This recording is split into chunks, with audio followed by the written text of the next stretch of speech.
Welcome to our drive-in theater. We have a wonderful evening's entertainment lined up for you, one that will provide several hours of pleasurable relaxation and diversion for you and your family. Did you fail to dress up for tonight's show? No tie, an old shirt and slacks, a house dress? Well, don't give it a thought. We're glad you came as you are. It's Driveway Drive-In with your hosts, Adam and Paul. Welcome to the Monster Home. Happy, happy Halloween, Halloween, Halloween. Happy, happy Halloween, Silver Shamrock. Happy, happy Halloween, Halloween, Halloween. Happy, happy Halloween, Silver Shamrock. It's almost time, kids. The clock is ticking. Be in front of your TV sets for the Horathon. And remember the big giveaway at 9. Don't miss it. And don't forget to wear your masks. The clock is ticking. It's almost time. Happy, happy Halloween, Halloween, Halloween. Happy, happy Halloween, Silver Shamrock. Happy, happy Halloween, Halloween, Halloween. Happy, happy Halloween, Silver Shamrock. This is part 2 of the Driveway Drive-In Halloween special. You are up. I did May, so you are there. All right, so the next one is the House of the Devil, right? No, that's not next on my list. I thought we flipped the two. Oh, yeah, we did. All right. So, House of the Devil is not a movie made in the 80s. However, if you watch it, you'll be surprised to learn that fact, probably. It was made, when was that, like early 2000s? Yeah.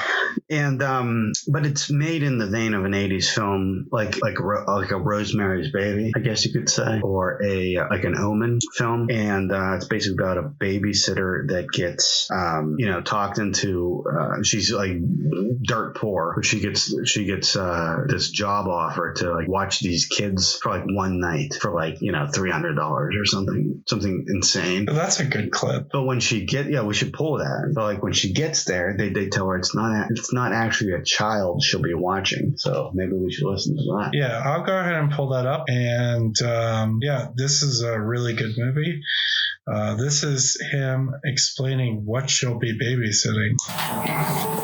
I hope you don't have a problem, but you have to understand that I'm only paying one person for their time. Oh, yeah. No, Megan's not staying. She's just my ride. I don't have a car, so she was just dropping me off. Oh, good.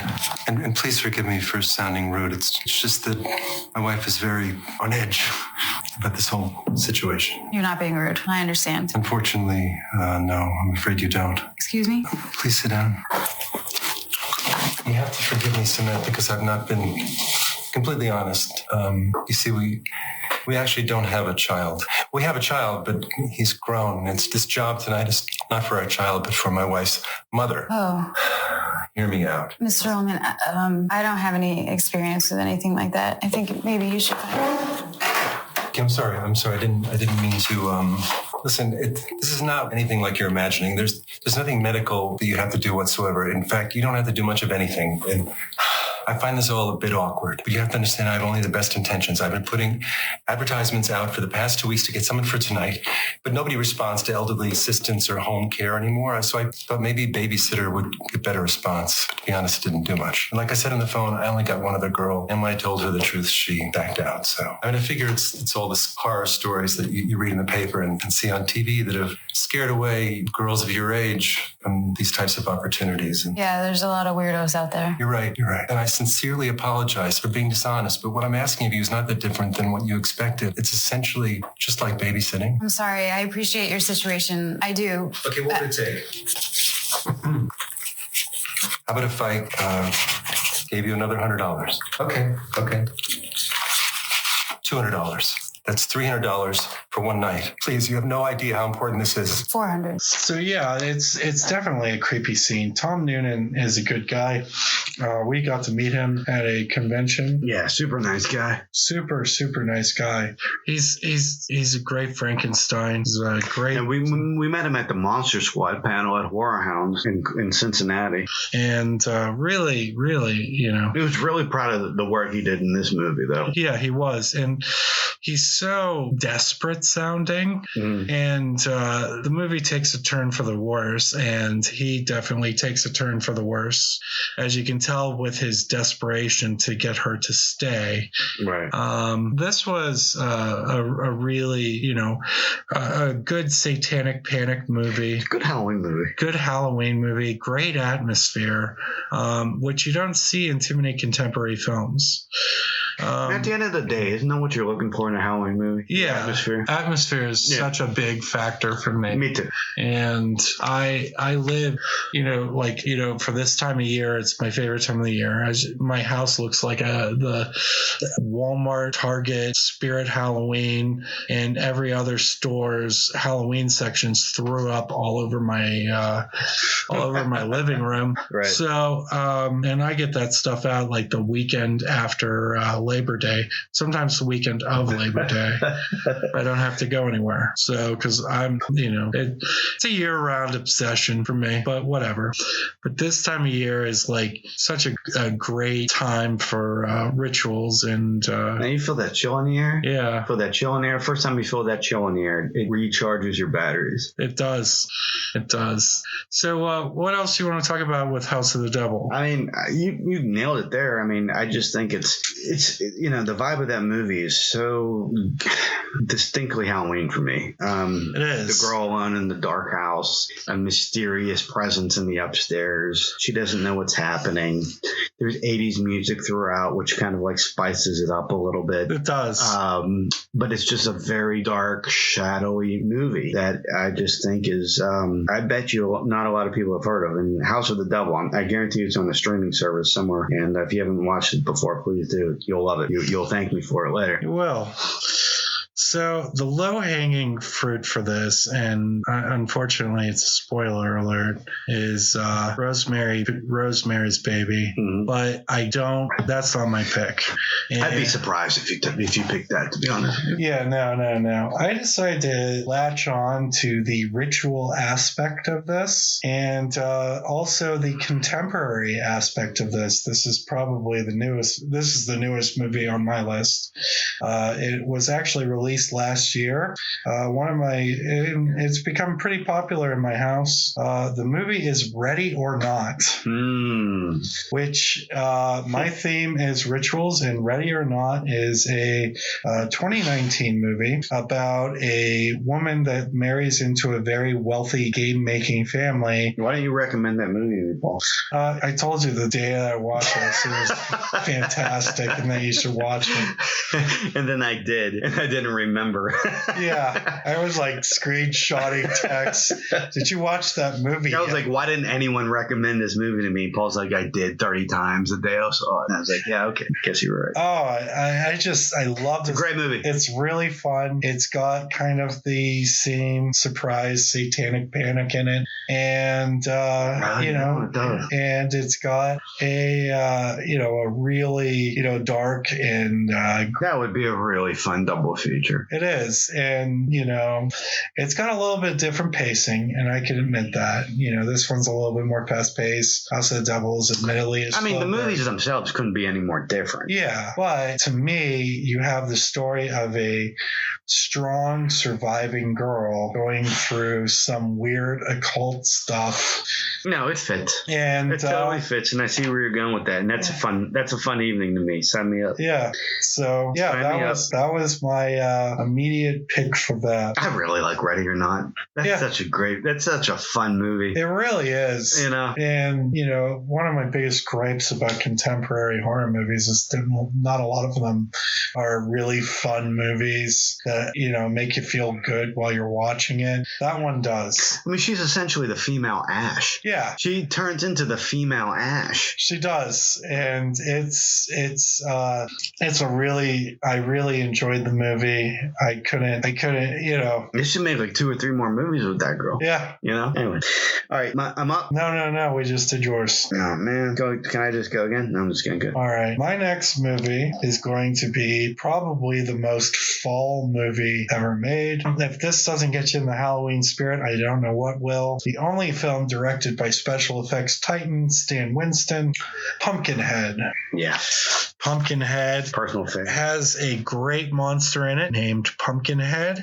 It also has what might be easily the greatest cinematic witch of all time in Haggis. And Haggis is horrific and scary, and it elevates the movie. The cinematography in it's gorgeous. It feels like a fantastic. It feels like fall. I mean. Eating haggis is pretty horrific too. Did you ever heard that? Yeah. It's like the lamb cooked in the sheep intestine. Yeah. That's disgusting. Yeah, whatever. But, another aspect to it that it's a very fall Halloween movie. It is. And the pumpkin graveyard scene, man. That's what I'm doing in my front yard this year. I could just rewatch that scene over and over again. Yeah, the pumpkin graveyard is so Halloween to me. The atmosphere of this movie. It's like it's shot through the lens of your 8-year-old eyes at Halloween time. That's the only way I can describe it. Yeah. And you have like all these. The lighting is unbelievable. Unbelievable. Yeah, one of the most. Yeah, I love Pumpkinhead, and you have pumpkin spice too, don't you? No. I was actually mad that pumpkin spice became the flavor of fall. Well, what else would it be? Apple cider. Right. Apple cider. Pumpkin beer should be Oktoberfest, which is what I'm drinking tonight. Pumpkin beers. Oktoberfest is better. Can I jump in? You can jump in. I'm waiting for your match with Pumpkinhead. This was hard. There's not a movie out there that can match its Halloween vibes. Yeah. And I started looking at like revenge, creatures, and all of that. And I mean, Pumpkinhead really is on an island by itself in that aspect. So then I just started looking at, okay, creature features. That's just a great, who is comparative to Pumpkinhead? Like the actual being himself, right? So I think you'll like this. I think you'll appreciate this pick. Okay. The special effects aren't nearly as good. It's a Clive Barker. It's at least based on the Clive Barker story, and that's a Rawhead Rex. Yeah. Okay. And I just think that, I mean, what are both movies about? These demonic monstrous entities that just rip through these rural countrysides, and they just seem like virtually unstoppable. Rawhead Rex is laughable looking. Yeah. Pumpkinhead looks amazing, but I still think that would be a good double feature together. Yeah, I can see that. Rawhead Rex is a pretty fun movie. It's a movie that could desperately use a remake. As far as thing with more than like a $30 budget for the special effects would have been great. Yeah, but like the movie itself is actually pretty good. Like the acting and the story. Yeah, but then you see the monster, and it just like it's laughable. It's like a bad Guar costume. Yeah. It just doesn't fit in with the rest of the movie. If they just had more than whatever they found. It's like the Great Value Spirit Halloween. If they just had more than whatever they found in their couch cushions to, fund the design of this creature, it would have brought it up, drastically. That being said, I mean, everyone knows Rawhead Rex. That's a classic. Yeah. It's a cult classic. I think the two of those together, I think that's a good double feature. It's fun. Yeah. That's fun. I don't think I've been mad at you yet. Oh man, I'm gonna have to change something up. I was mad at you when I read your list. Lost in Translation's got to be a movie on this list somewhere. Yeah, no, that's the worst. That's unwatchable. All right. First 2 minutes are the most watchable of all time. Yeah, that's good. What's next? That was my pick, so you're up. Yeah, I'm all confused. All right, so after that, that's a great movie. So this movie is a heist film. Well, it starts out that way. Bank robbers, international bank robbers are on this plane. They have all this loot with them, but one of them backstabs all of the rest, and he jettisons the loot off of the plane, and then he with a parachute jumps out of the airplane, and they have no idea. I think that's how it works. Did he crash a plane? Yeah. Did he crash a plane? Or they land the plane because it's not important, folks. Yeah. The important part is he's backstabbing them with all this money, and he falls into a cornfield that is just, has a plethora of scarecrows, like really gnarly, scary looking scarecrows, right? What's the movie called? Oh, it's called Scarecrow. The movie's called Scarecrows, and there are scarecrows in the cornfield. Anyway, turns out there was like some sort of like cult or like spell put on this farm, and basically these scarecrows come to life whenever there are like intruders. Yeah. And it gets even crazier. It gets insane because they can turn some of the humans into scarecrows. Yeah, once they kill you, that you become a scarecrow. Yeah. It's like a zombie. It's like a zombie thing. But it's scarecrow instead of zombie. But it's a great Halloween movie. It is. And I just love a good killer scarecrow film. I'm a simple man. I just think killer scarecrows are cool. yeah. Now I actually like scarecrows a lot too. So much that my feature I had a hard time picking. So I'm going to do a 1A or 1B, and the theme is scarecrows. So the first one, the one that's not my pick, is there's another movie called Scarecrows? No. The first one I was going to pick is this one. It didn't make the double feature, but I'm going to bring it up anyways. It's called Night Creatures. It's a Hammer film based on a historical novel called Dr. Sin, and it's a pretty good one, Peter Cushing. But I decided to go with the movie that I thought I bought when I bought Scarecrows. All right. But apparently I missed the movie because it was the movie that I was looking for was called Dark Knight of the Scarecrow, which was the box art for that, which was a made-for-TV movie. Okay, yeah. And I really love it. It's basically taking a story about an innocent man who was killed by a town for committing some crimes, almost like a Freddy Krueger type story. Only he was truly innocent, and he comes back as a murderous scarecrow to seek vengeance on the town. That's cool. And I really, really love that movie. And it's like the Crow. Yeah. Scarecrow. Yeah, the Scarecrow. So Scarecrow double. Brandon Lee, the Scarecrow. Yeah. No, it wasn't. I think it was James Earl Jones was the Scarecrow. Really? Yeah. That's crazy. Yeah. But it was it's a timely movie considering the political environment, but and good scarecrow action. So yeah, that's my pick. Adam, have you? Scarecrow. Yeah. I almost picked also Scarecrow Gone Wild, which is not my favorite. I would have respected that pick. Or Scarecrow Gone Wild. I would have respected it. Which is a hybrid Girls Gone Wild. Yeah, it's just Scarecrow girls taking their clothes off, but whatever. Scarecrow movie, but whatever. Killer Scarecrow. I rented that movie like 7 times. I'm not even gonna lie. 7 times 40, maybe. 7 times 40. No. Yeah, right. I kept checking like Blockbuster Video to put it in like the 5 for $20 pile, and then like build around it, but act like it was like a bonus movie. And yeah, what the hell? But whatever. Okay, so you did that. We got Scarecrow double feature. I am going to do my next one is going to be Terror Train, which is weirdly a New Year's movie, but it feels like it's a Halloween party because everybody's in costumes. Right. Another slasher, Jamie Lee Curtis, Scream Queen in it, and also David Copperfield. I recently watched this movie again, and then afterwards I watched a bunch of classic David Copperfield TV specials. Right. And he was amazing. I love David Copperfield. I do too. And he had leggings before girls started wearing them. Yeah. He did. Like, he was proud of what he was sporting, let me just say. Yeah, I saw that. Housewives across the country love David Copperfield. Yeah, I'm sure. There was a surge of births at the local hospital every time there was a special on NBC. Yeah.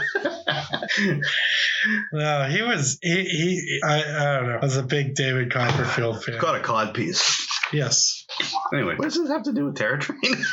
He's in it. I mean, I appreciate this back and forth, but he's in the movie? Yeah. Oh, I didn't realize that. No. The main character? He's one of the main characters. He's actually like one of the prime suspects. How's his acting? It's not bad. Really? I mean, when he's around and when he's given. Do you show his groin off a lot? He is a magician in it. Oh, there you go. Yeah. So, yes. He's a magician. All right. Terror Train is a story of a group of friends after a prank goes wrong everyone gets together for a party aboard a train. A magician shows up, and people start getting killed throughout the train, which is it's a really fun movie. Everyone's in costumes. So it's got a good Halloween feel to it. Yeah, that sounds good. Yeah, big fan. Nice. All right, so what I'm pairing up with this is Under Siege 2. This is the movie where Steven Seagal has to fight terrorists on top of a train. Basically, the terrorists are like invading the train. His ponytail's like flapping in the wind, and he has to like decimate this entire train of terrorists while on the train. It's a different kind of terror train.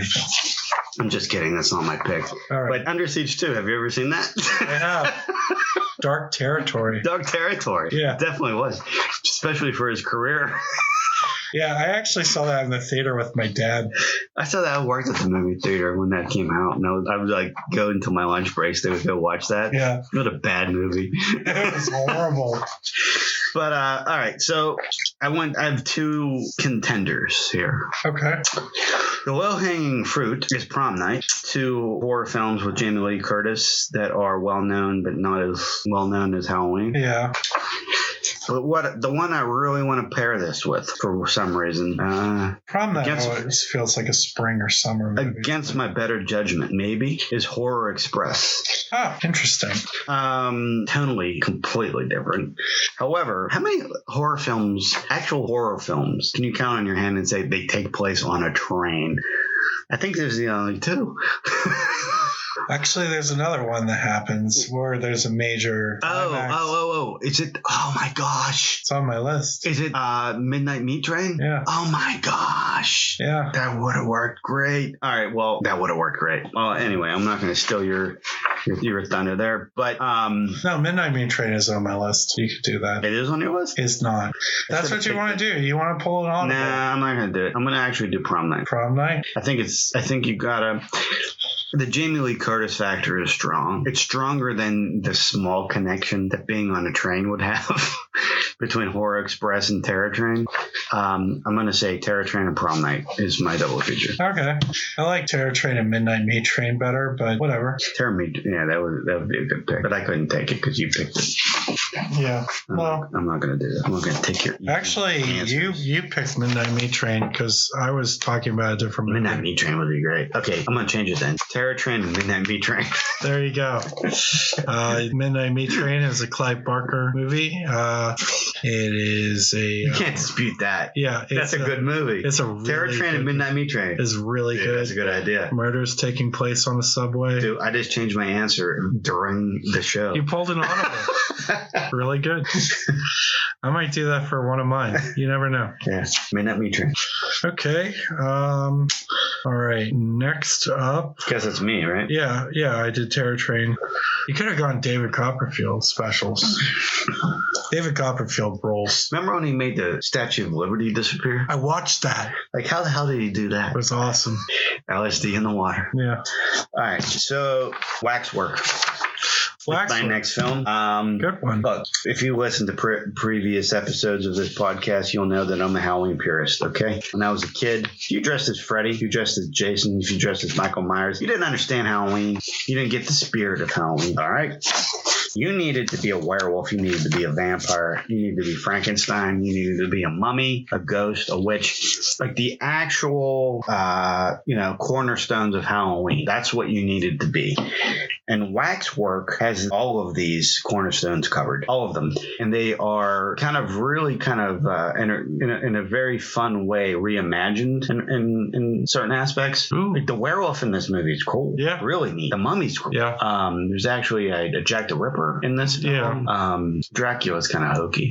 But, it's a good movie. These are reimagining of these classic monsters in a very 80s, setting. But it's also almost like an anthology movie because the movie. Okay, I apologize. The characters stumble into this waxwork in the middle of nowhere, and whenever they go into a waxwork display, like an exhibit, it basically you go into the world of that character, and they have to survive all of these worlds to get back to our reality or what have you. And I don't know, it's just a lot of fun. I love that movie.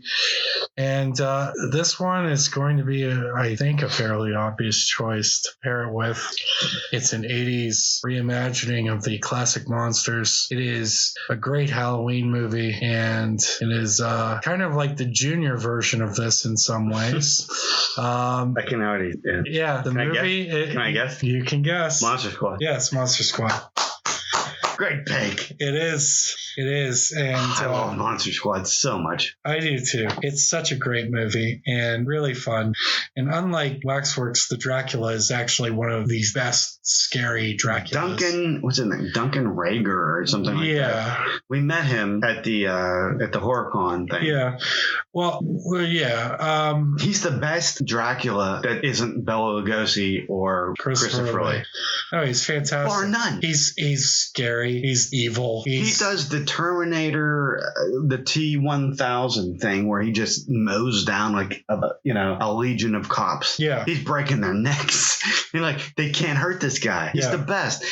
Yeah. He threatens a little girl and calls her the B word. I mean, like, this guy's evil. Well, that's what gave it the PG-13 rating, and It's effective, though. Like, that guy is a great Dracula. He is. We're actually going to have our first guest host when we do that as an actual episode. That'll be fun. Yeah, we're going to watch it with my daughter so that she's the same age that we were when we saw it for the first time. I can't wait for that. And so, welcome to the Monster House. Herself will be joining us while we review the Monster Squad. Yeah, I would do that double feature any day of the week. Waxworks and Monster Squad. I don't need it to be Halloween to watch those, actually. Yeah. But yeah, Monster Squad and Waxworks. I mean, did you think that that's what I was going to pick? No, for some reason I didn't. Although it is an obvious pick, I wasn't going there before you. I thought you were going to throw me a curveball. Yeah. But I like it. All right. Well, yeah, I like both of those movies a lot. Go ahead and so we did Waxworks and Monster Squad. I guess I'm up next. My personal favorite actor. This is my favorite movie of his, and it is The Abominable Dr. Phibes. Good one. Abominable Dr. Phibes tells the story of a genius robotics inventor and organist whose wife dies in an accident, and he holds the doctors charged with saving her life accountable by punishing them with the 10 plagues of Egypt. It's a wild movie, really strong. It's my favorite Vincent Price movie, as I said before. It's really dark and really comic at the same time. It's surreal and diabolical. And one of the things about it that I love is that Vincent Price throughout the movie wears a mask of his face. That's when you know you've made it. Yeah. In the industry. Yeah. Like, he's got his Halloween mask. And it's his own face. It's his own face. He wears it. It's so bizarre and unnerving, but it's really him. And underneath it, his face is all torn from the accident. But just a really fun movie. Anything you'd like to add about it? Or I'll enjoy it. I think it's a great movie. I think it's very colorful, exciting, and I think it's the epitome of Vincent Price. Yeah, really is. And I'm excited about this, Paul. Yeah. Checking around for that spider on Sid. My pick for this, and I want you to guess what it is. But no, I'm going to give you a clue, though. If the Abominable Dr. Phibes was a superhero or heroic, who would he be? I'll give you some hints as you consider this. He wouldn't be Vincent Price any longer. He'd be Liam Neeson. Okay. And he would be directed by Sam Raimi. Oh, I know what you're saying. And it would be a ingenious scientist who gets disfigured, right? What and then a great pairing. And then has to take out his revenge on those who disfigured him. It's Darkman. It's the greatest double feature pairing of the night. Wow. It's the Abominable Dr. Phibes and Darkman. I am so impressed with that. I will say that, is it Carolyn Monroe in Dr. Phibes? I don't know. I'm still patting myself on the back. That's an amazing double feature. I do want to say that. Yeah, wow. I never thought about putting those two movies together, but when you say it out loud. Yeah. Like if you just put it, but when you put them on the paper like that, it's like, yep. Yeah. It's like the same principle. Yeah. And then you get to see sexy Frances McDormand. She's so sexy. Oh man. I never understood that whole trying to make wasn't her he place- married to her? No. She's married to the Coen brothers. Oh. One of the Coen brothers, maybe both of them. Yeah. No, they were like pushing her off as like a sex symbol. Yeah, whatever. It's Nah. like putting a 2x4 in the miniskirt. Yeah. I mean, that's like when you tailgated for an hour too long and the game's over and you're trying to like hook up. Yeah. Know your role. Thank your role. Yeah. All right. Sharon Stone was busy that week. I guess. Yeah, no, but Carolyn Monroe is. Dude, that's a great double feature. It though. is. It is. Dr. Phibes and Darkman. That's a great double feature. I might actually do that. Yeah, dude. Hey, call me over. Yeah. Maybe I'll still be here sleeping on the couch. You know. You never know. So, all right, I'm up. That was your movie. Yep. Now we're going to go on. I was debating on putting this on because it's more of a summer movie in my estimation.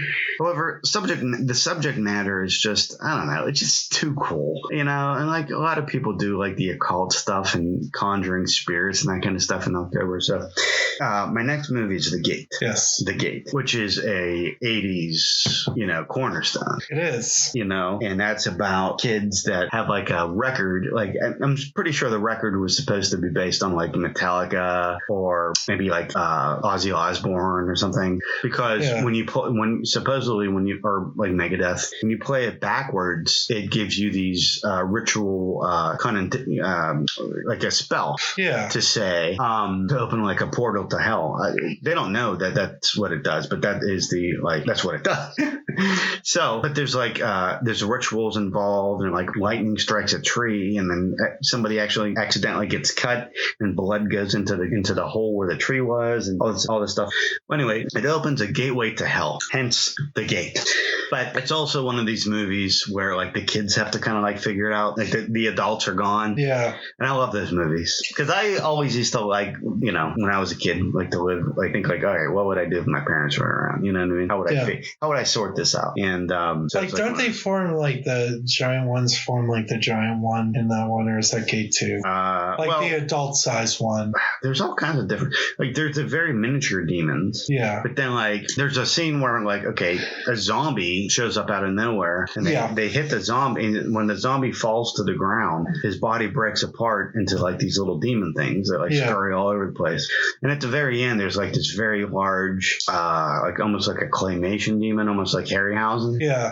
Almost looks like something from Men in Black or something. Yeah. No, it's a really fun movie. It's a great movie. Great movie. Really awesome. So there was a lot of movies that like you had earlier mentioned Ghoulies. I was actually like the first thing that popped in my mind was The Gate to pair it with instead of Critters. But I saw then that The Gate was on your list as well. And I was like, wow, thanks a lot, Adam.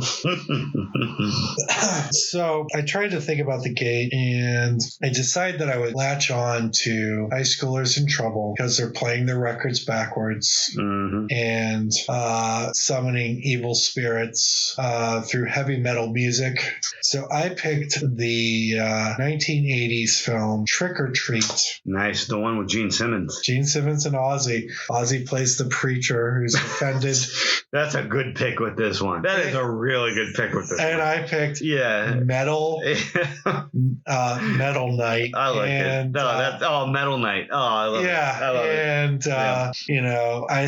I think you're gonna. I would actually watch that double feature too. Sometimes just the thought of the double feature is enough to make you put it on. Yeah. That's really cool. Yeah. Big fan of Trick or Treat and the original Trick or Treat. The original Trick or Treat, not Trick or Treat, which I love. Which is a great movie. Which almost made my list, but I was trying to change it up a little bit. Yeah, no worries. I recently got this on Blu-ray from Germany, and really had a lot of fun watching it. It's a story of a metal loser, metalhead, and he doesn't conform with the other students. He worships a singer, Sammy Kerr. Sammy Kerr dies in a hotel fire that he probably caused, and he gets this rare record from Gene Simmons, who plays a DJ named Nuke, and he plays the record backwards, and it summons Sammy to kill his enemies. Okay. Good movie. Really good movie.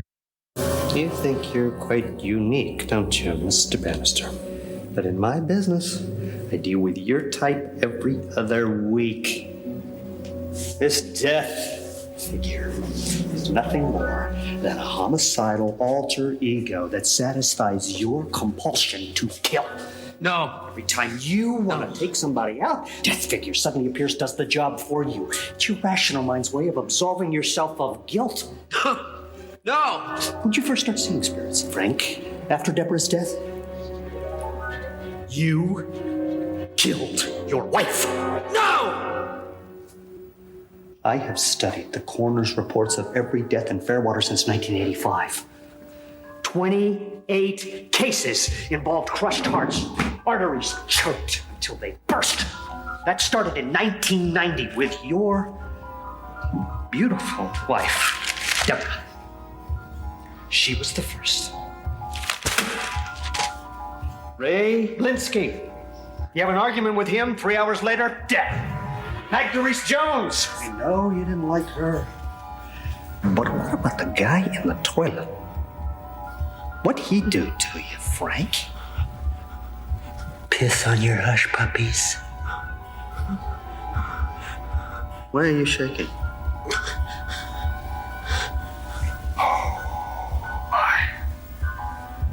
My. You're doing it right now, aren't you? You're trying to kill me. Right now. Get it, bastard. I'm wearing a lead breastplate! Jeffrey Combs is a national treasure. He's the best. He is, and he elevates everything he's in. I mean, he hadn't been in a legit film since like the Reanimator films, right? During this time, He did some other From Beyond. from like Castle Freak, that kind of stuff. Yeah, he did. He was doing a lot of full moon stuff. There was that movie where he was like Doctor Strange, but I digress. He's so memorable in this movie. He is, and he's a fantastic character. He's got another one of my favorite lines in this movie is, "My body is a roadmap of pain," which I tell my child all the time. So, yeah. All right. So, yeah. Anything you'd like to add about The Frighteners? Good movie. Good flick. You can't say enough about Michael J. Fox. I mean, he kind of makes the movie, does he not? Yeah, I love all the characters in there. Jake Busey.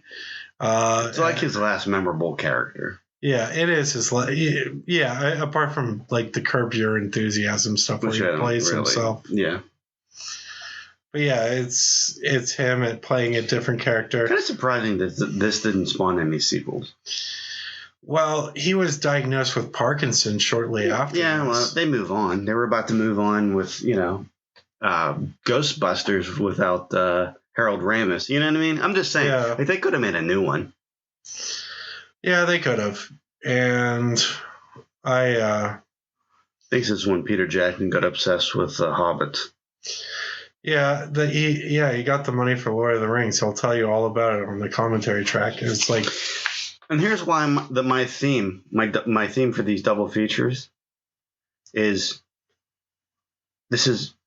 my theme for these double features is before Peter Jackson lost his balls. Oh, okay. And my double feature to pair with it is going to be Dead Alive. Oh, wonderful. Yeah. That reminds you that Peter Jackson didn't used to just be a soulless Hollywood hack who regurgitated Hobbit movies over and over again like a sieve. Yeah. Like a sieve, like an unending sieve. He once had creativity. He once loved horror films. Yeah. He loved horror films. He did. And he had a twisted sense of humor. He did. It was like, I don't know. When those movies came out, I was living in a house where they were constantly trying to get me in the Hobbit cult, and I just wouldn't go. I'm not a fantasy guy. I really am not. Unless it's Conan, I don't really care. But the Hobbit things are like the most boring things in the world to me. They're so bad. They're so boring. And I don't it's just one of those things where it's like, do you want to watch a Hobbit film? And you say, no, I'd rather stay here and eat my own And flesh. and Peter Jackson with these Hobbit movies, he's like the he's like the Brett Ratner of George Lucas. He's like, yeah. Like he's the godfather of these Hobbit movies, and he just lets them keep. He takes the producer's I would take Rush Hour 5 over another Hobbit movie. I would take, I don't even know, a Police Academy 9 over the. The Hobbit just is done. But I know you're not a big fan. Like Game of Thrones came around and was just like, put these movies to shame in a little bit, because you can tell these stories in a more adult fashion and make it, it doesn't have to be rated R. It doesn't have to be like, incest and everything like from Game of Thrones, but like it doesn't have to be so flowery and stupid.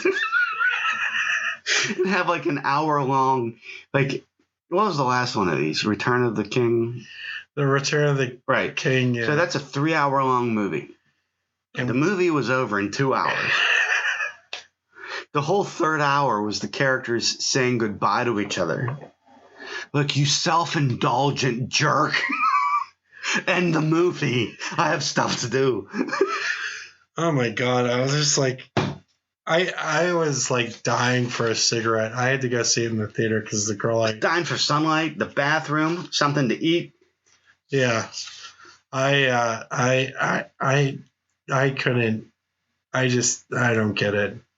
That might get us less fans than what we said about the Fright Night or Phantasm. Anyway, let's continue. I don't know. I'm never doing a Lord of the Rings. But anyway, the theme of that one is Peter Jackson, before Peter Jackson lost his balls. And that's Dead Alive and The Frighteners. Oh, yeah, I'm cool with that. I love both movies. I love the weird preacher scene in it. It's like, I kick ass for the Lord. It's very quotable. I like his King Kong, by the way. Yeah, that's all right. It takes too damn long. You have those giant insects just devouring those guys' heads. Yeah. So, I mean. That was fun. But yeah, Dead Alive, love the scene where he takes the zombie baby to the park and is like beating it over the. I like the spider monkey. Or the rat monkey. The rat monkey, right. Yeah. Because there actually is a spider monkey. Yeah. Rat monkey, yeah. Rat monkey causes the whole thing. Yeah. I don't know. It's a pretty wild movie. And it's a good double feature. Yeah. Yeah. Peter Jackson. All right. Nosferatu, 1922. Okay. Now, this is a movie that probably needs no introduction. However, if you're having a Halloween party, a social distancing Halloween party, doesn't that sound fun? If you're going to have one of those, here's what you do for free decorations. Got a flat screen, got a big screen, put this movie on. You don't even have to mute it because there's no sound.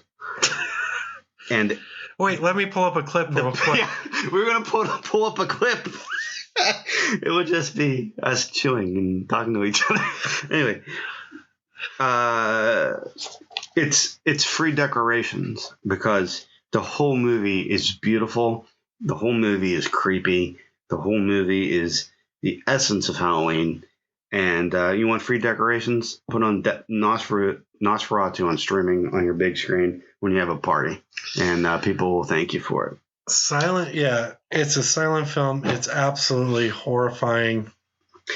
They still I don't think they still have ever got above the design in this movie. No. This is still like the most terrifying vampire I've ever seen. Oh my God, yeah. It's absolutely. He looks so natural. It doesn't look like he's got a bunch of prosthetics on. Yeah.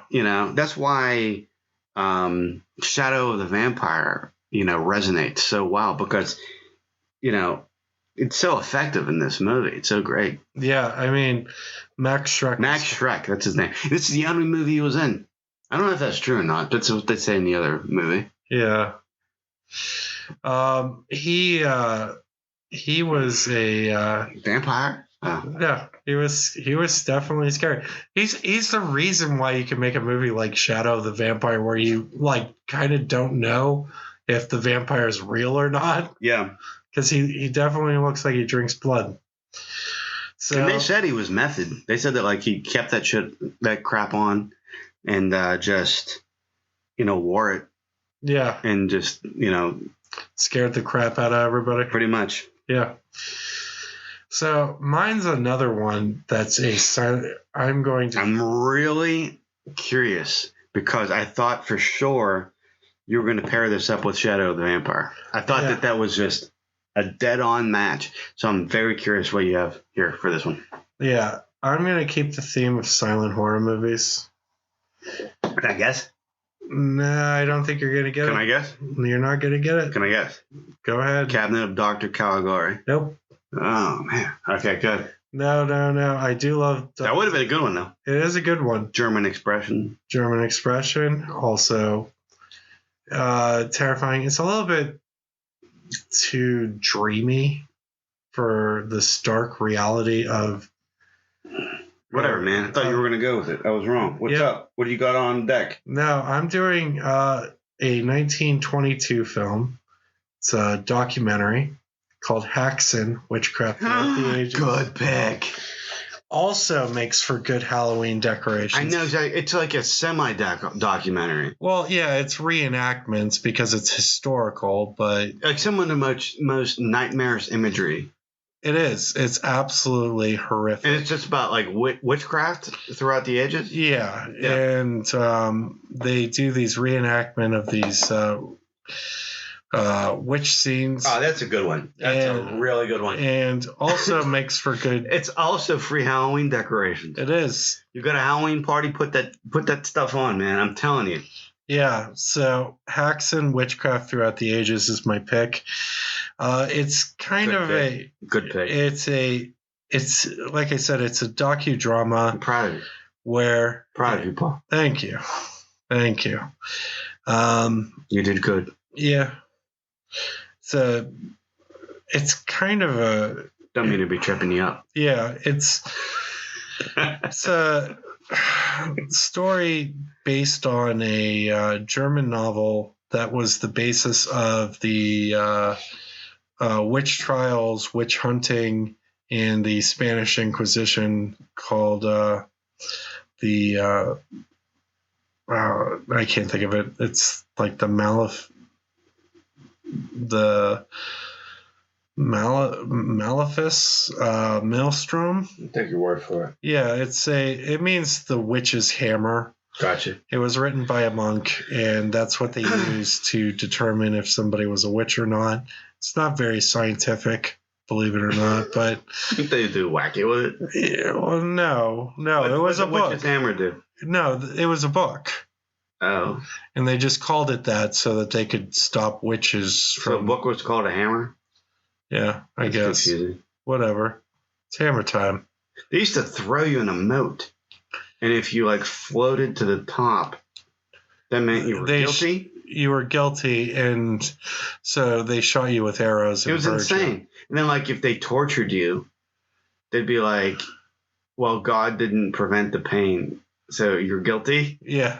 Like they're like nuts. Yeah, I mean, if you want to just spend 5 minutes of your life not wanting to have just appreciate. I see all the 2020 sucks memes. Just appreciate you didn't live back then. Yeah, they had could be worse. Plague. Yeah, the bubonic plague. Yeah, yeah. But I have to say that one.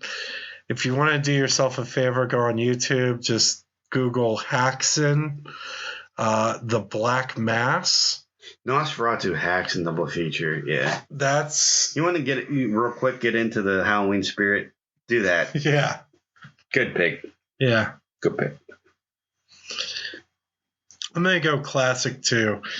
This is my pick for a Universal movie. It's my favorite one. I was kind of torn on which one I was going to pick. And I just decided to go with my favorite one, which is The Invisible Man. It's torn between that and The one made last year? No. The girl from Mad Men? Yeah, Mad Men and Handmaid's Tale. Handmaid's Tale? Is that the one? No, the original Claude Rains. Claude Rains. I do like the new one. I do too. It's not a bad movie. It's actually pretty good. I was pretty entertained by it. But that's a good movie. Yeah, but the original one, he's my favorite Universal monster. Why?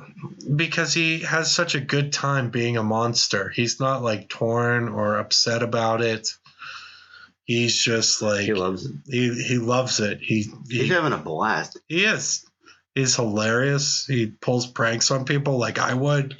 I mean, he's the most relatable monster. He laughs his ass off. Yeah.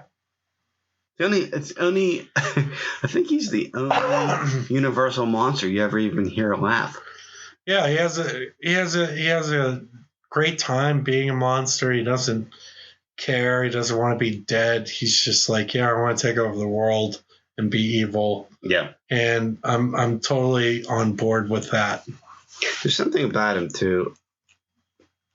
There's something about his initial dress with the bandages and the glasses.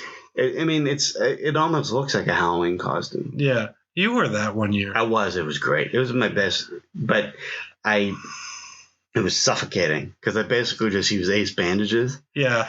I tried to cut a little slit for the nose and for the mouth, and I was trying to it was awful. Yeah, and then you awful. You can't drink. You can't. Well, I was trying to drink through a straw. Yeah. It just was awful. I had to take everything off, but it looked great. It did.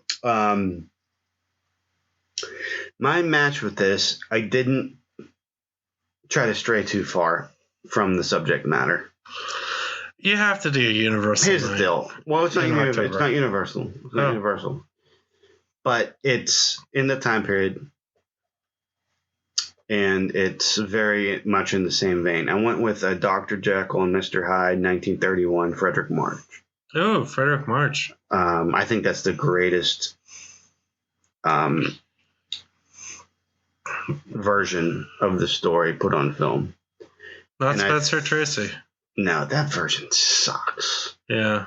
It's just so boring. His version of Mr. Hyde is they mess his hair up. Yeah. And he's like, man, I like my Mr. Hyde has to look almost like a werewolf, almost like an ape. Or something. But I like it's in the same time period. It's that great mad scientist trope. It is. And they are two of the best. Dr. Griffin and Dr. Jekyll are two of the greatest mad scientists. Yeah. In literature, film. Yeah, that's actually better than pairing it with another Universal monster. I mean, because the only way you can go really is like Dr. Frankenstein. Yeah. And I just think I like it better here because it's like two I actually like that better. Mad scientists that experiment on themselves and reap the consequences. Yeah. Yeah. And I love the story of Dr. Jekyll and Mr. Hyde. I just love it. It is a great I just love it. It is. And to be honest with you, it hasn't been played to death. No, that is a movie that a proper remake. They did that Mary Shelley thing. Oh, I know what you're thinking. Mary Riley. Mary Riley, thank you. Yeah.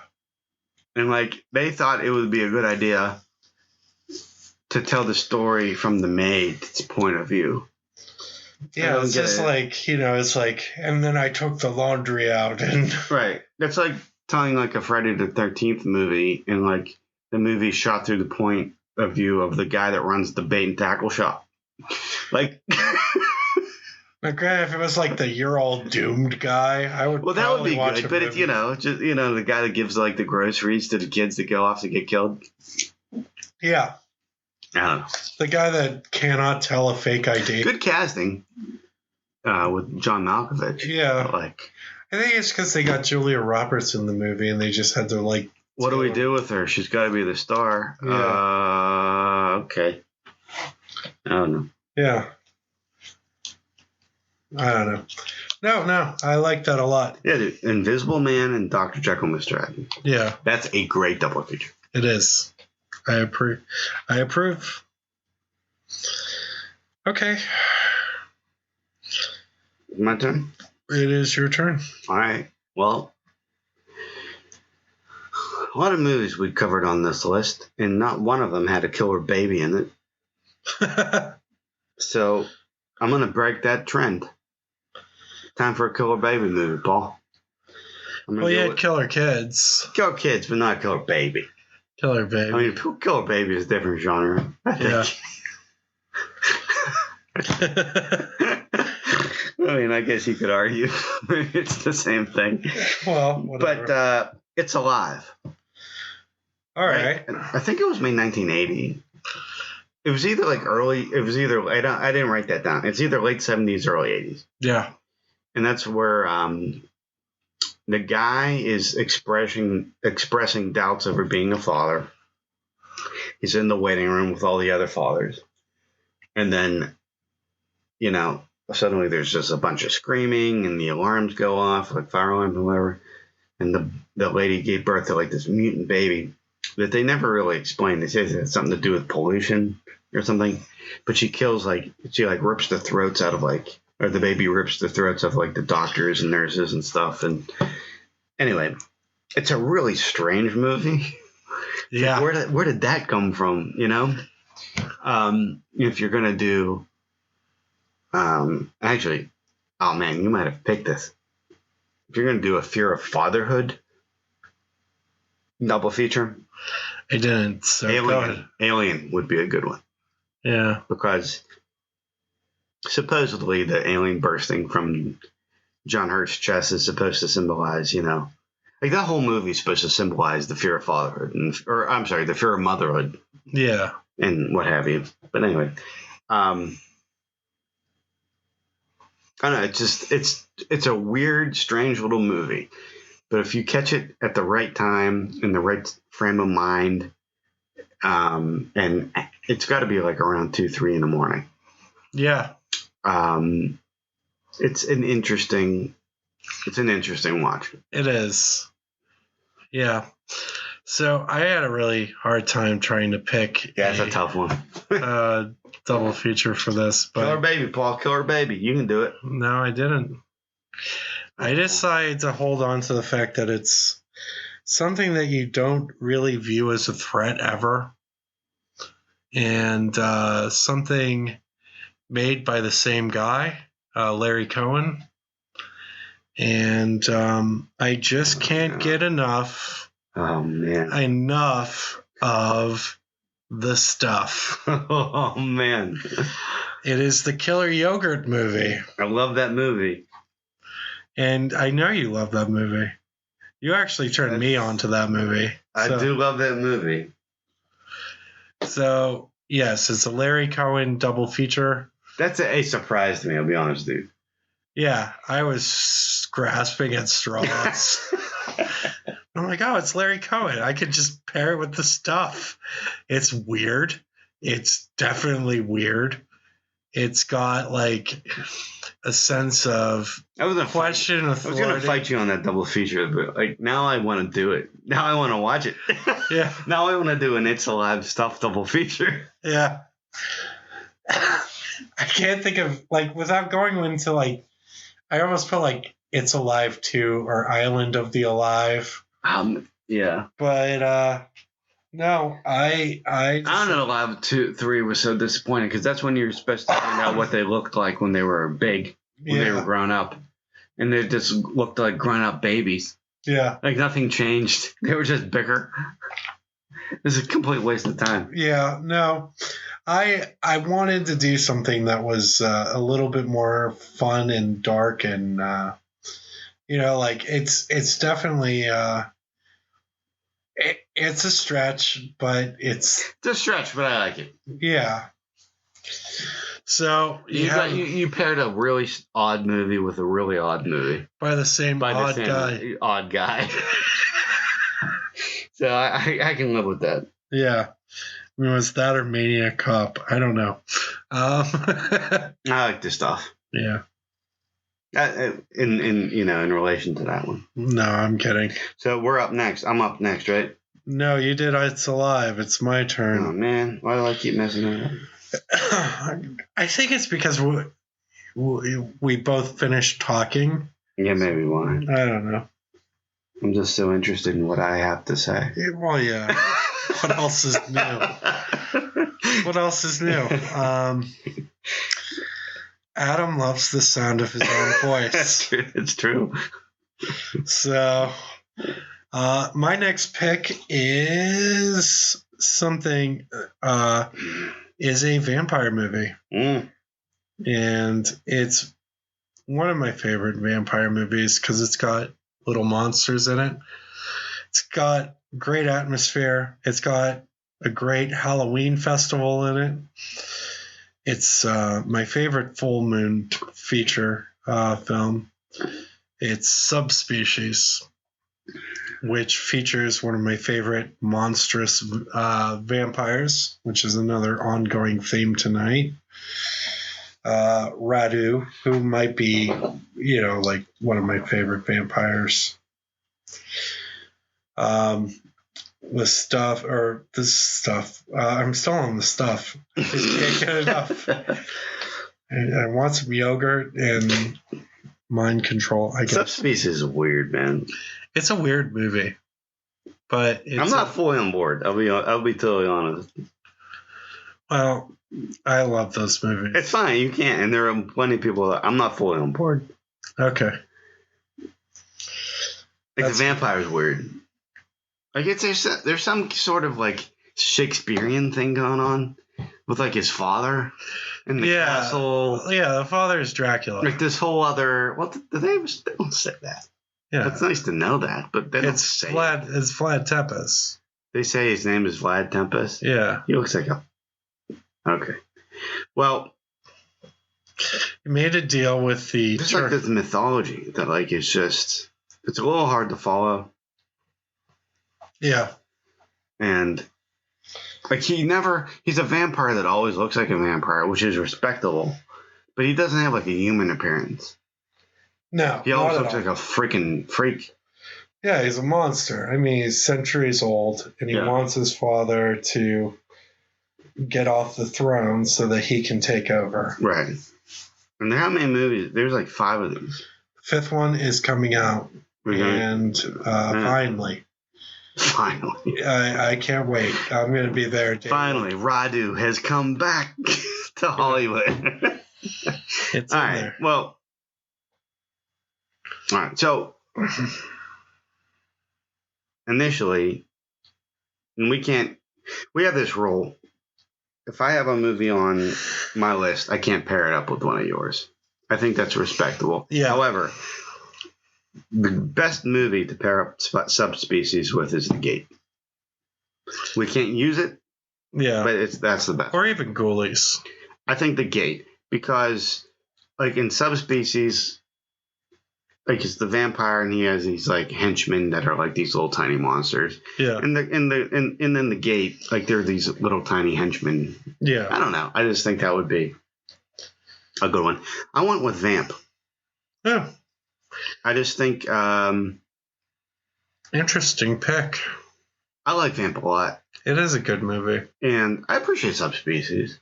Like I'm not fully on board with it, but I know a lot of people are.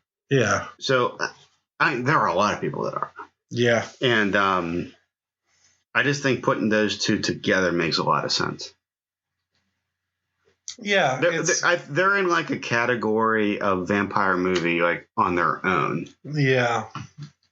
I think. Yeah, they're not really... They're not really well known, but they're well known enough. Yeah. Can I just be honest with you with Vamp? Yeah. I used to like stare at that cover as a child, I don't remember what the cover is. It's Grace Jones in her dance scene. In the whiteface. In the whiteface, yeah. That's racist. Well, it's racist, but for whatever reason, I couldn't stop staring at that cover. And I don't know. Was it's a different kind of movie. It's a vampire strip club movie. Yeah. You know. Yeah. Vampires do work well in the strip club environment. They do. There's no windows. And you got, there's others, like Dusk Till Dawn. Yeah. All right. So this movie came out in the early 2000s. And it's, to me, one of the best movies in the genre in the last 20 or 30 years. I don't think there was even an argument. It's Cabin in the Woods. And it's essentially, Cabin in the Woods. Like, you have a preconceived notion of what a movie like that should be about, especially in the horror realm. And the greatest thing about this movie is how it flips that preconceived notion completely on its head. The government's involved. Apocalyptic demigods are involved. And it's just a really fun, out of this world movie. It's just one of the best things I've seen in a really long time. Yeah. And it's also one of these movies, kind of like Waxwork, where if you're a fan of zombies, you get to see a zombie. If you're a fan of a werewolf, you get to see a werewolf. If you're a fan of a ghost, a vampire, a killer snake, you get to see basically unicorn. A unicorn. If you're a fan of a unicorn or a merman, my favorite is the merman. Yeah. You'll never see a merman. That's the best part. Yeah. Anyway, you see all these things. It's just, it's in a lot of ways a love letter to horror movies of a certain genre. And I don't know. It's one of my favorite movies I've seen in a really long time. Yeah. So for this one was a little bit tricky. Because I wanted to pick something that was they kept the spirit of the film and what made it work well. So my theme is going to be Meta Night. And for my pick for this one, I picked Scream, which was essentially the slasher film that was poking fun at the genre. I do not have a problem with that. Yeah. Scream is a story. Because it is very meta. Yeah. I mean, they said similarly when there were reviews out when Cabin in the Woods came out that was basically saying, like, you can't ever make a horror movie ever again because this movie completely deconstructed every aspect of it. Yeah. And I remember them saying the same thing when Scream came out. Like, you can never make a slasher movie ever again. Yeah. Because this movie completely deconstructed it. I remember very similar reviews to both movies. Yeah, it's the most similar. And similar fanfare, too. Yeah. And I really enjoy both movies. It's a good pick. Yeah. Fair enough. Night of the Demons, the original 1980s Halloween party gone wrong with the occult, starring Linnea Quigley.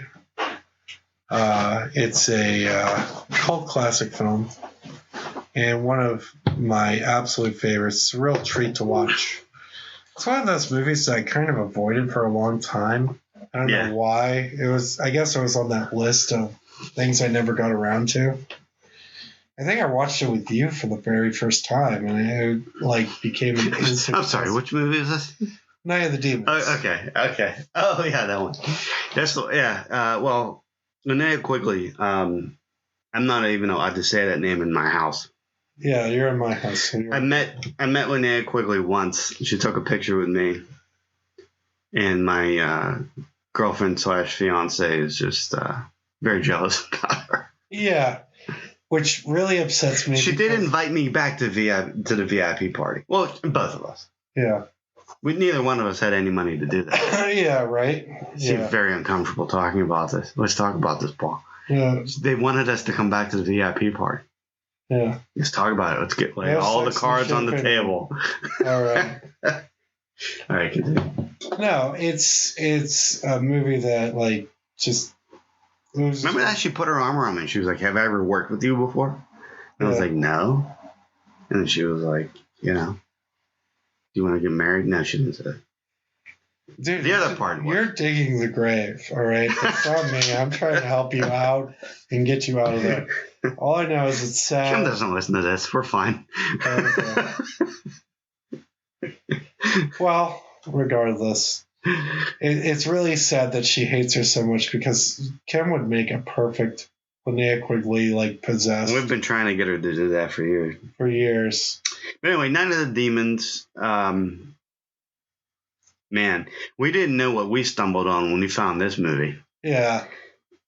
Never laughed so much in my life watching a movie, I think. Yeah. We just... It's just really fun. And 80s out the yin-yang. it is. And it, puts a smile on my face. I just, it's like, have you ever been mad because you didn't see a movie like It's just earlier? Yep. This was one of them. The Warriors, Yeah. for me. What's it about? Night of the Demons is a Halloween party in a mortuary that's been dilapidated and abandoned where the site of a murder happened. They perform a ritual that unleashes possessive demons that transform some of the students or some of the people in there, while gratuitous nudity and violence occurs. And it's so similar. I had to pair it up with Demons, 1985. Oh. I mean, how can you not? Yeah. I mean, it's not just that Demons is in the title. I mean, the movies themselves, like how human beings are possessed by demons, even what they look like after it's so similar. Yeah. Like Night of the Demons and Demons. That's a great night. Sign me up any day of the week. Yeah, and feel free to check out our Demons podcast. It's one of our least listened to ones, but here's the thing: it's one of our best ones that we have out there. I'm telling you, it's hilarious. Watch that one or listen to that one. Yeah, it's a good one, and but yeah, Demons is a fantastic film. Since we already have an hour-long episode about it, I guess we can move on. What's your next pick? Exorcist. Exorcist. You know what that's about? I've never heard of that movie. Should I get into it? I think we all know what The Exorcist is about. Let's jump to what you are comparing it to. I'm putting in The Omen, where instead of the child being innocent, the child is not. I think it's a good contrast. It's a prestige level horror movie. Gregory Peck elevates the movie with his performance as the father. And did you hear recently they're going to do a prequel to The Omen? Yeah, serious. I'm not setting you up. It's the truth. No, I haven't Here's heard the thing. that. Like, do you remember like the big thing about The Omen when they find out The Omen's about the Antichrist? Yeah. People. The mother of so the father of Damien is the devil, right? Yes. The mother is a jackal. Yeah. So when he goes to like whatever country, I can't remember what it was, but they finally dig up the grave and it's like jackal bones, which basically looks like a dog or like canine or a cat. So are you ready for that prequel? Do you really want to see it? Do you really want to see? Just stop with it already. The Satan, sending a Tinder request oddly to a enough, jackal. For Dead Zone, I almost picked. How did the devil even pick what jackal to fornicate with? If you're the devil, you just know. You're the jackal of my heart. Yeah. All right. But oddly enough, for Dead Zone, one of my initial picks was going to be Omen 3, the final conflict with Sam Neill, with Damien grown up. But, you know, Sam Neill's creepy. He's scary. Scary dude. Dr. Grant. He's a hero. I think it's his most well-known role is Dr. Grant. It is his most well-known role.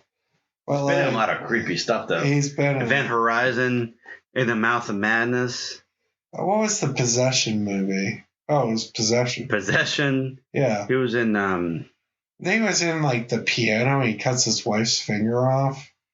Oh, yeah. Yeah, I mean, he's creepy in that, too. He was in that Ocean movie with Nicole Kidman. What's it called? Dead Calm. Dead Calm. I love that movie. Yeah, good one. Sam Neill's messy. So, all right. So you did Exorcist and I did Omen. Let's see. I am going to go with Night of the Demon, the 1957 film. This was a movie that I had always read about, but for a long time it was unavailable. And I finally got to see it with a wonderful Indicator Powerhouse Films Blu-ray. Beautifully shot film. Absolutely amazing villain. Great dialogue. There's great atmosphere. I mean, it's just a perfect Halloween movie as far as I'm concerned. Yeah. It's a really good movie. Really is. Follows the story of a psychologist who is a very skeptical person who seeks to disprove the occult, which offends the leader of a druid sect. And he puts a curse on him. And he's given a certain allotted number of days to live, which I'm assuming might be one of your, might be Bring In Your Pair or something like that, the movie you're pairing this with. My double feature theme is demonic curses, and I'm pairing it with Drag Me to Hell. Drag Me to Hell is very much homage to Night of the Demon. It really is. And some would call it plagiarism. I love Drag Me to Hell. Drag Me to Hell is so great. It's a great movie, but it borrows a lot from this movie. It borrows maybe a little too much. Lot from this movie without giving it proper credit. That's just my opinion. Drag Me to Hell is like, it's the more fun version of Night of the Demon. like what was your analogy to what was your fun version of The Thing? Oh, The Hidden. Yeah. You're like The Hidden is like if The Thing was fun. Yeah. This is kind of like that. Yeah, it is. And no, it's a logical, it's a good double feature. They're both great films. I think you'll have a lot of fun if you do those two movies together. Yeah. Get a Ouija board. Get a Ouija board, piss off some druids, and, curse some gypsies. Those druids are so sensitive. Yeah, they are. Oh, shoot, we should probably say that. Why? Because they might druid us. The druids on Twitter, are they on there? Did they join a group? Yeah. You got nothing to do, you join a group? Yeah. Right? Okay, so, yeah, good double feature. All right, so next up for me is White Zombie. One of the original, I don't know when it was made, before electricity. Before electricity. It was after Dracula, wasn't it? No, I think it was before. It can't be. Because why else would they put him in the role? It's got to be after. I'm going to say it's after Dracula. But it's Bela Lugosi in one of, I'm going to say, his second most iconic roles. Oh, my God. Whenever you see a picture of Bela, it's usually the picture. I mean, you got a really cool T-shirt of this guy. Yeah. And I can't remember his name, but he's basically a plantation owner in Haiti that has a plantation full of zombie slaves. And what is it about? Man's fiance gets put under the hex and he buries her only to find out that she's been resurrected to be a part of his zombie harem or something. And you got, like, when we're saying zombies, like, we're so trained now to think of, like, Night of the Living Dead and Dawn of the Dead, Return of the Living Dead, Zombie 2. They're not dead, first of all. Not really. It's a different. They're not ghouls. They're not ghouls. They're not trying to eat you. They're just. It's under like a mass hypnosis. Yeah, I mean, they're almost like they're asleep. Yeah. I don't even know if they're actually dead. Yeah. I think they're all just under like a spell. Right. But it's very atmospheric. They really play with lighting and camera work. And it's one of those movies almost like Nosferatu and Hexen, where you can just put it on and turn the volume off. Definitely turn the volume off. Because they have that 1920s, like, listen here, see? Like how people talk. Like that vaudeville. Yeah. It just drives me up the wall. But atmospherically, it's a beautifully shot film and really good for Halloween. No, that's a really good Listen here, see? Yeah. So I wanted to pair with it the actual literal zombie thing, and there's only like a handful of movies that deal with this. The one major one you would say would be Serpent in the Rainbow, Wes Craven. That would be a great one. And I didn't pick that. That's a great pick, though. It is. I'm excited about that. All right. Yeah. Well, you didn't pick that one. What did you pick? I picked a fun, fast-paced, really underrated gem with the voodoo zombies. And I picked Sugar Hill. Okay. Which is a 1970s film. I really like your Serpent in the Rainbow. I really like it. But okay. Yeah. All right. Sugar Hill. All right. Sugar Hill follows a woman whose man gets killed by the mob. So she resurrects zombies to enact their revenge on the mob. It's a really good movie. But yeah, Serpent in the Rainbow. You could go Sugar Hill if you're feeling nasty. Or if you're not feeling nasty, go Serpent in the Rainbow. I really like the Serpent in the Rainbow pick. I can't lie. I just think that's so cool. Yeah. White zombie, and like you could make a whole night of that. Yeah. I mean, that would just be so fun. Yeah. It's actually like one of... I've never seen Sugar Hill. Okay. So, bear with me. Yeah. I know we've talked about watching it, so probably we'll watch that soon, and I could change my mind. Yeah, it's a lot of fun. All right. So next one up is your turn. Going forward, I'm going to do the Hammer version of The Mummy. That's the best Mummy movie. It's the best Mummy movie, hands down. They've never topped that. It might be my favorite Hammer film.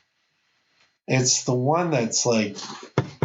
You can make arguments for almost all the Universal movies versus the Hammer equivalent and see which one you like better. Yeah. I think there's no contest that the Hammer Mummy is superior in every single way. Yeah, absolutely. To the Universal equivalent. Yeah. Christopher Lee, most iconic role is Dracula, huh? Yeah. By far, by a large margin. Yeah. And he's played a variety of iconic... Frankenstein's monster. He was the Mummy. And... Yeah. He's the best mummy. And it's like, after... You can just tell, like, after, like, the last 4 Hammer Dracula movies they made him do, where he refused to recite the dialogue because the dialogue was so bad, that just not talking in this movie was okay by him. And all the acting is done with his eyes. Well, this is it's fabulous. This is prior to him being Dracula? I think, it is right before he becomes Dracula for Horror of Dracula. Because they do Terror of Frankenstein, goes the Mummy, Terror of Frankenstein. All right, well, if that's the They case, I bring him guess he back. was paying his dues here. Yeah, wearing it's a minor role, but he does have dialogue in this, and he does speak it when they have the flashbacks to the mummification process. Well, my double feature theme here is the retribution of Christopher Lee. He's great in this movie. Best mummy ever, but he doesn't get a chance to talk. He doesn't get the chance to ham up the screen. Doesn't get a chance to be Christopher Lee. I'm going to pair this up with Rasputin the Mad Monk. Good double feature.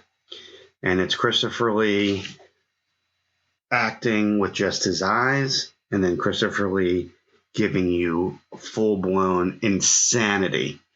And two of his lesser-known roles, too. Yeah. I mean, he's Dracula to everybody, or the kind of embarrassing-looking Frankenstein. All the Frankenstein monsters in Hammer look like crap. Yeah, they try to make it too monstrous. They look like crap. But He looked great in The Mummy. He was great in The Mummy. His second best role, besides Dracula, is Rasputin. oh, absolutely. He looks like a Klingon. And I've never been able to get a decisive answer about that. He really does. He looks like Worf from The Next Generation, like with the skin color and everything. And they don't ever explain it. But anyway, it's a great movie. Like, I slept on that movie for years. And if you haven't seen it, watch Rasputin the Mad Monk. We did that for our Hammer double feature cultural exchange. It was fantastic. Yeah. Fantastic. I have no complaints about that at all. Retribution of Christopher Lee. Yeah, that might be his best performance. It is. You know, I mean, he doesn't even get that range in Horror of Dracula. No. Like he's having. They did nothing to try to expand upon his character at all in the Hammer Dracula movie. All they did was give him like new stuff to get killed by. Like, that's it. The Jagger Bush in the river. Yeah. The creek. Yeah. Like, you know, it's just your typical Pittsburgher. Yeah. Is tougher than Dracula. Jagger Bush and creeks, they're all around us. Yeah. But you know who isn't? Dracula. Mm-hmm. So we're, whatever. I'm up. Yeah, that was mine. So yeah. Last Man on Earth. Vincent Price. Can't remember what year it is. 64. It's the first telling of what's the book called? I Am Legend. I Am Legend. And it was made by Charlton Heston, remade as the Omega Man. Yeah, and then the Will Smith. In the 70s, and then I Am Legend with Will Smith. But this is the most effective version. It's the most faithful to the book. Where basically Vincent Price is he's a scientist that was working on this antidote for this virus that was killing off humanity and turning them into essentially vampires. In the book, they're very clearly vampires. Yeah. But in every thematic incarnation, they're more portrayed as zombies. Yeah. But they were very much influenced by vampires. And he's just holed up and he's basically the last guy on Earth. Well, it turned out later that that's not necessarily the case, but for a very long time that he feels that he is. And, they're always tormenting him at night. And during the day, the greatest parts of that movie is during the day, where it's just Vincent Price walking around the barren landscapes, being Vincent Price. Yeah. And you just hear this inner monologue that's going through his head. And, at night, it turns into Night of the Living Dead. Yeah. Where they're trying to get into his fortress, but he's got everything all locked up. And It's obviously an inspiration to Night of the Living Dead, I would say. Yeah. No, it's a really good movie. It's a great movie. It's probably my favorite Vincent Price movie. Very nice. So, mine is a Plague movie. It's also a Vincent Price movie. I had to pair this with Mask of Red Death. Nice. I like it. And, it's a Plague. It's Vincent Price. It's based on a classic book.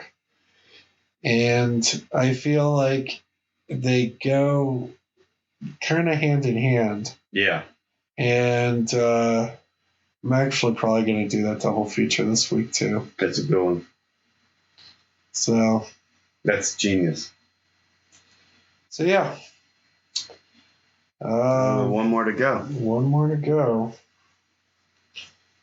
All right, so this would be my last one.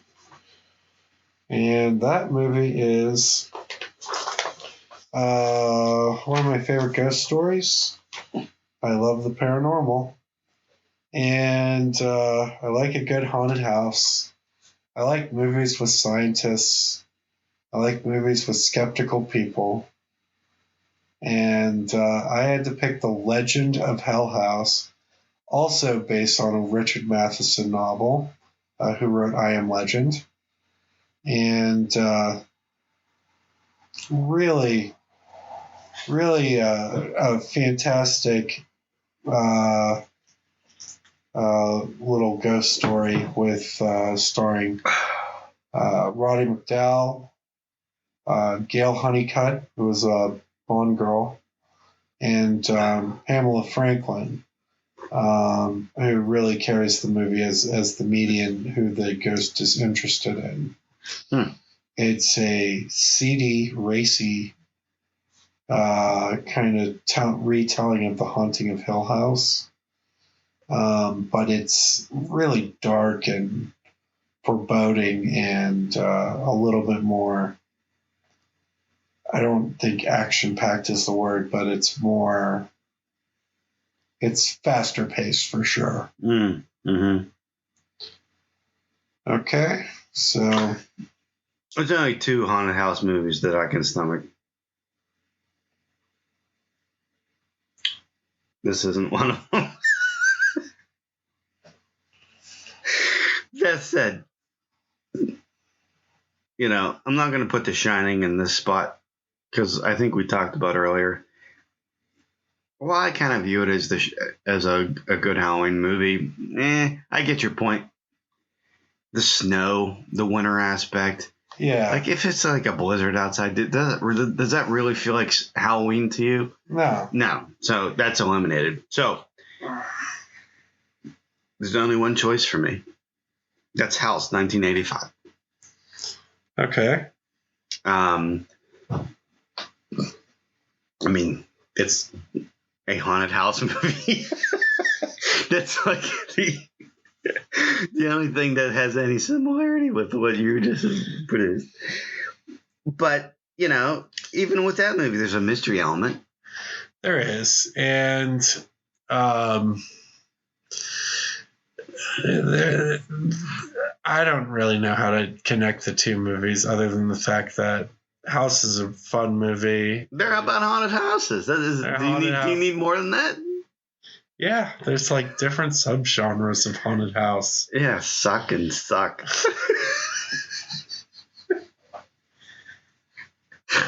Now. Oh, sorry. It's late. It is. It's very late. No, I mean, Legend House is a good film. Yeah. It's a very British movie.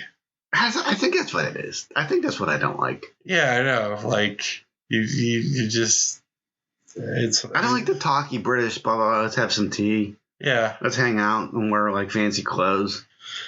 Just cause. I don't know. I mean, the seance scene is, like, super suspenseful to me. Like, it's very suspenseful. It's really dark and really interesting. You like House 85. I do like House 85. You don't see any similarities, but I mean, it's a haunted house movies. I think there's a worse double feature that could be had. There's ghosts in the house. Yeah. Correct? You don't like it. I can tell you don't like it. It's not my favorite of the double features. Right. But whatever. It was the one that it's kind of like... It's got house in the title in both of them. Yeah, it does. Only one. Right? So, well, I guess Demon, Night of the Demon and Demons. But yeah. I feel like there's going to be a lot of editing in this episode. I hope so. We're at like 5 hours. Yeah. Well, I guess that's it. Yep. All right. Well, let us know what you think. Let us know some of your favorites. Let us know if you're on Team Paul or Team Adam. If you vote Team Paul, typically, send a self-addressed stamped envelope, and we'll send a shirtless picture of me. There you go. That's what you need to know about that, I guess. If you vote Team Adam, I'll just send you a freaking coupon to like Target or something. A Target coupon? Don't make people love Target. People love Target. You don't have any Target coupons. You don't know me. I do know you. Yeah, I guess you do. Don't send it to Adam. Adam's a liar. All right. Well, that's our show, and we hope to catch you next time. Let us know if you like this format or if there's any other topics of discussion you'd like for future episodes. In the meantime, we're signing out. This is Adam, and here's a swim with bow-legged woman. This is Paul, and to a new world of gods and monsters. Talk to you next time. Thank you. This concludes part 2 of the Driveway Drive-In Halloween special. Stay scared. And now, folks, it's time to say goodnight. We sincerely appreciate your patronage and hope we've succeeded in bringing you an enjoyable evening of entertainment. Please drive home carefully and come back again soon. Good night.